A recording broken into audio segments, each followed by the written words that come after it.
చర్చికి రాకపోయినా పర్లేదు అనుకునే దానికి లేదు. నేను మరలా ప్రార్థన చేస్తున్నాను, యేసయ్య ప్లీజ్ హెల్ప్ మీ, నన్ను పైకి తీసుకోరా తండ్రి అని చెప్పి నేను ప్రార్థన చేస్తున్నాను.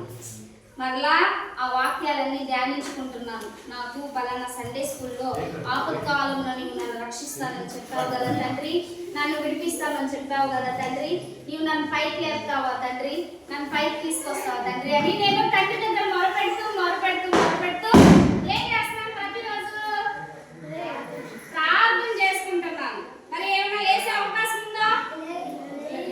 లేదా? పైకి వచ్చిందా? మరి ఇంకొంచెం దేవుడు మాట ఇవ్వడానికి రెడీగా ఉన్నాడు. ఆ టైంలో నేను మళ్ళీ ముచ్చుకొని పడుకున్నానంటే ఆడికే ఆ టైంలో కూడా నేను ఏం చేయాలి? ప్రార్థన ఏం చేయాలి? కంటిన్యూ చేయాలి ప్రార్థన.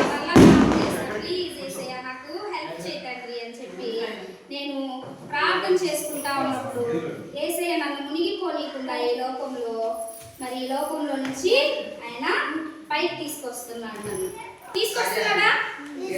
తీసుకొస్తున్నాడా లేదా? ఫస్ట్ గుడ్డు ఎక్కడ ఉంది? కింద ఉంది. ఇప్పుడు గుడ్డు పైకి వస్తుందా లేదా?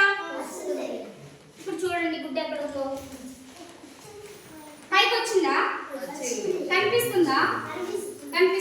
సరే, ఈ ఉప్పు అడుగులు ఉంది అనుకున్నారు కదా, ఈ ఉప్పు అంతా కూడా మిక్స్ చేసేసాను. అడుగునైతే ఏం లేదు, అంతా కరిగిపోతుంది.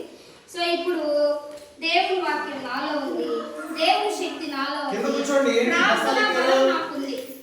ఏముంది నాకు?